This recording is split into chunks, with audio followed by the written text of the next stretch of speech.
하나님께서 오늘 우리에게 주시는 말씀 욥기 13장 1절로 5절까지의 말씀입니다.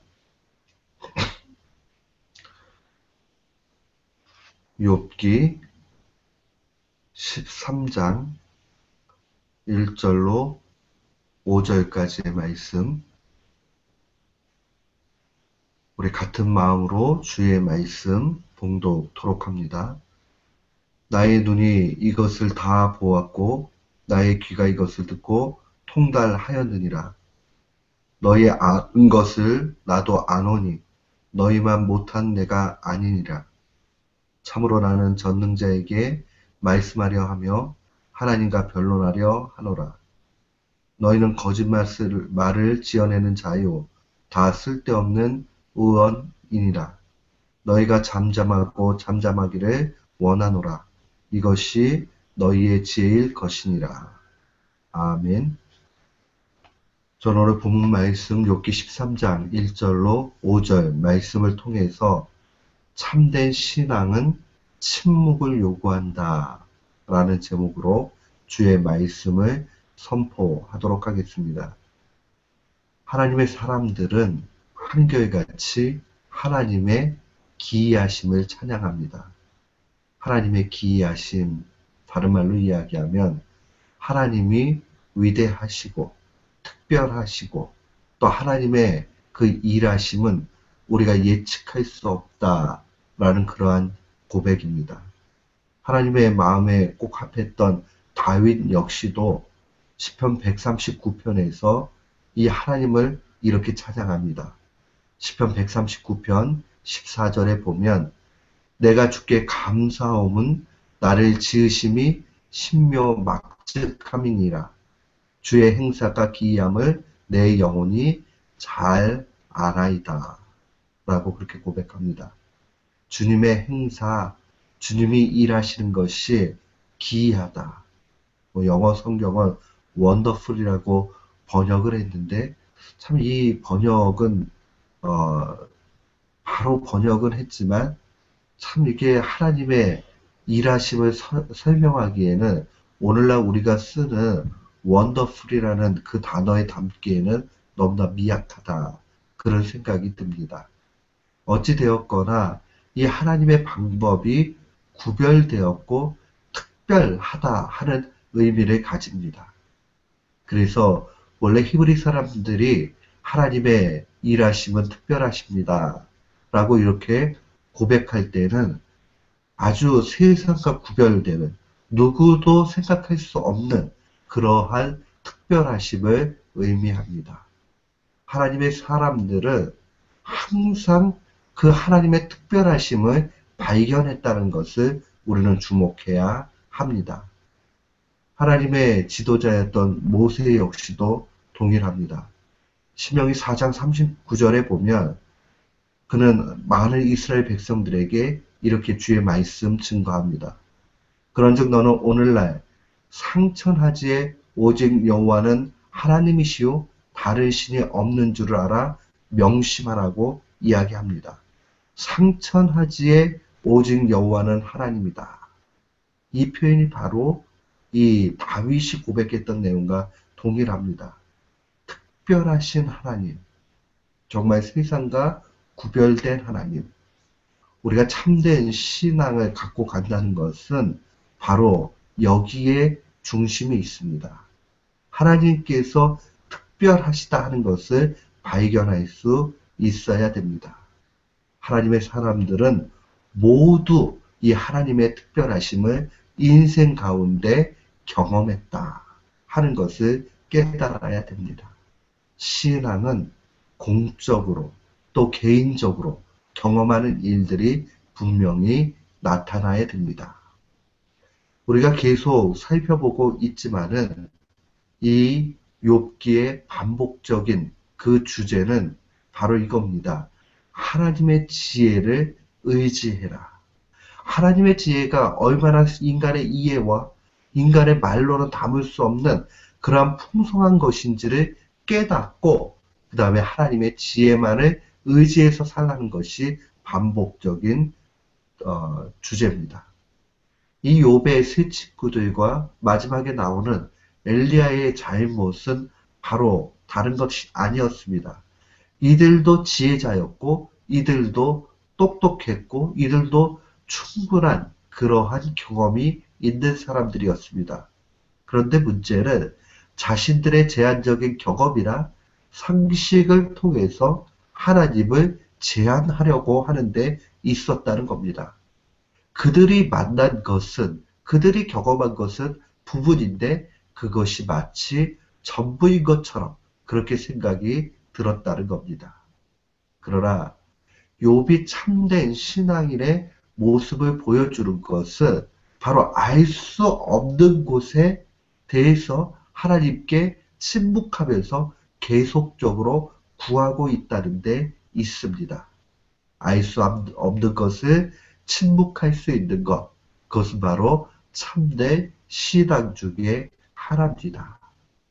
그리고 거기서 머물러 버리면 그것은 1차원적인 거지요. 우리가 신앙의 그 여정 가운데서 필요한 것은 알 수 없는 것에 대해선 침묵하는 것이고 계속 그것이 왜 일어났는지에 대해서는 하나님께 여쭐 수 있어야 된다는 겁니다. 욥은 계속적으로 때때로는 질문하기도 하고 때때로 절망하기도 합니다. 그러나 그 절망은 소망 없는 절망이 아니라 하나님 앞에 알고자 하는 그런 갈급한 심령이었다는 것을 보게 됩니다. 또 때때로는 주님 앞에 요청합니다. 그의 이 반복적인 일들을 통해서 하나님 앞에 점점 가까이 가는 것을 보게 됩니다. 오늘 본문 1절로 5절 말씀을 통해서 우리가 먼저 깨닫고 배워야 하는 것은 알 수 없는 것에 대해서 침묵하는 지혜를 배워야 합니다. 1절과 2절 말씀을 요약하면 욥은 친구들에게 이렇게 이야기하는 겁니다. 나의 경험으로도 니들이 말하고 있는 건 다 알고 있다. 그러나 그것만 있는 것은 아니라는 겁니다. 내가 다 알지만은 고난에는 다른 원인도 있을 수 있다는 겁니다. 너희들은 너희들 한계 속에서 이야기하지만 그 한계 뛰어넘는 무언가의 의미가 있다는 겁니다. 엘리바스트는 그렇게 이야기했죠. 죄 때문에 고난받는 것이다. 죄 없는 사람이 고난당하거나 또 의인이 그 고난 가운데 있는 경우는 없다라고 그렇게 이야기합니다. 빌다스 어떻습니까? 더 구체적으로 지목하지요. 그 아들들의 죄 때문에 그렇다라고 이야기합니다. 마지막 소발은 이야기하기를 네 속에 죄가 있는지 너를 살펴봐라 라고 그렇게 잔혹하게 이야기를 합니다. 답답하지요. 힘들지요. 그리고 욥은 그 가운데서 이야기합니다.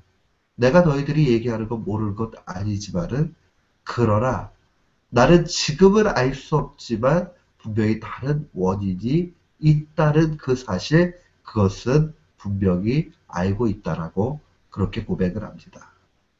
그래서 3절에 결단하고 이야기하기를 이런 이유 때문에 나는 하나님께 직접 물으려 한다라고 이야기합니다. 그리고 마지막 5절 말씀에 보면 이렇게 충고를 오히려 하죠.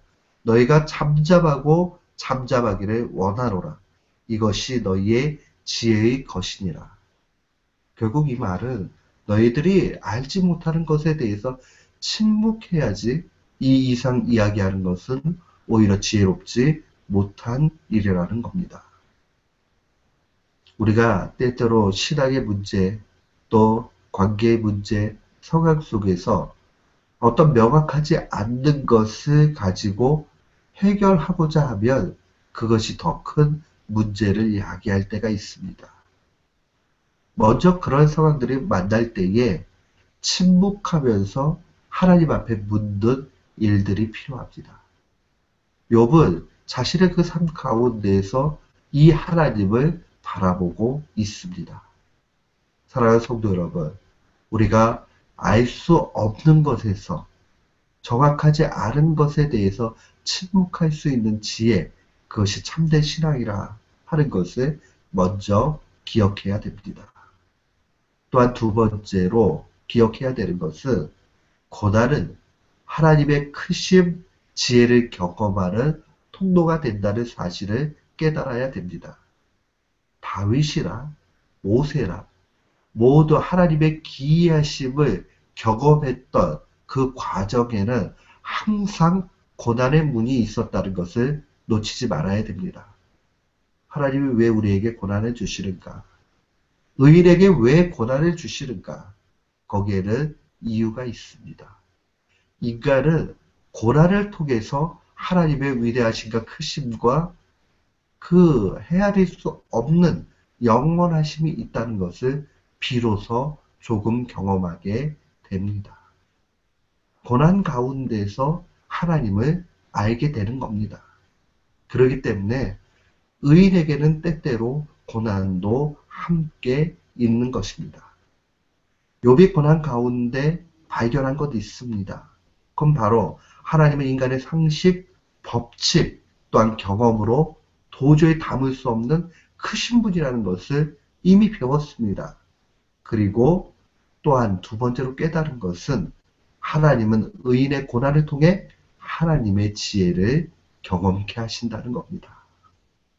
그러니까 신자에게 있어서 이 바로 고난을 당하는 것은 오히려 기쁨이 됩니다.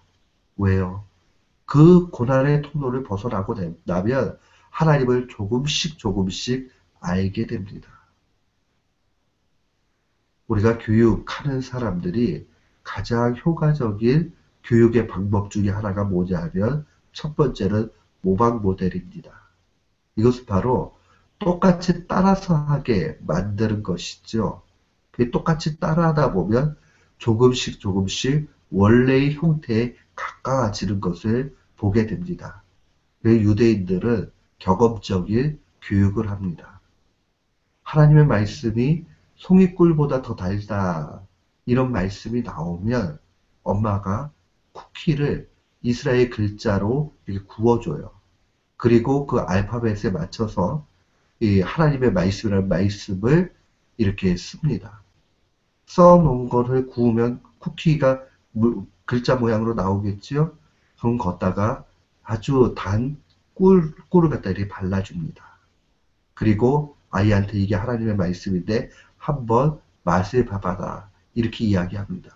혀끝을 갖다 대고 달콤함을 느낍니다. 하나님의 말씀은 이렇게 달다 라고 이야기하면 아이의 귀에 쏙 들어옵니다. 왜요? 자신이 경험했기 때문에 그러합니다. 이 경험을 통해서 신앙도 자라갑니다. 든든한 말씀의 터 위에 하나님이 얼마나 크신가 하는 것을 경험할 수 있는 가장 좋은 방법, 유일하신 방법이 있다면 그것은 바로 고난 속에서 경험하는 겁니다. 신자는 고난을 무서워하는 것이 아니라 고난을 감사해야 합니다. 참된 신앙은 그러하기 때문에 많은 이야기를 하는 것이 아니라 침묵을 요구할 때도 있습니다. 그리고 그 고난을 다 벗어난 이후에 하나님에 대해서 조금 더 알고 조금 더 이야기할 수 있게 되는 겁니다. 사랑하는 성도 여러분, 오늘 욥기 13장 1절로 5절 말씀을 통해서 침묵의 귀함, 참된 신앙의 모습, 고난의 가치. 오늘 25장 아침에 찬양했던 것 같이 고난의 신비 알고자 라는 이 찬양이 우리의 마음에 깊이 새겨지기를 주님의 이름으로 축원합니다. 아멘.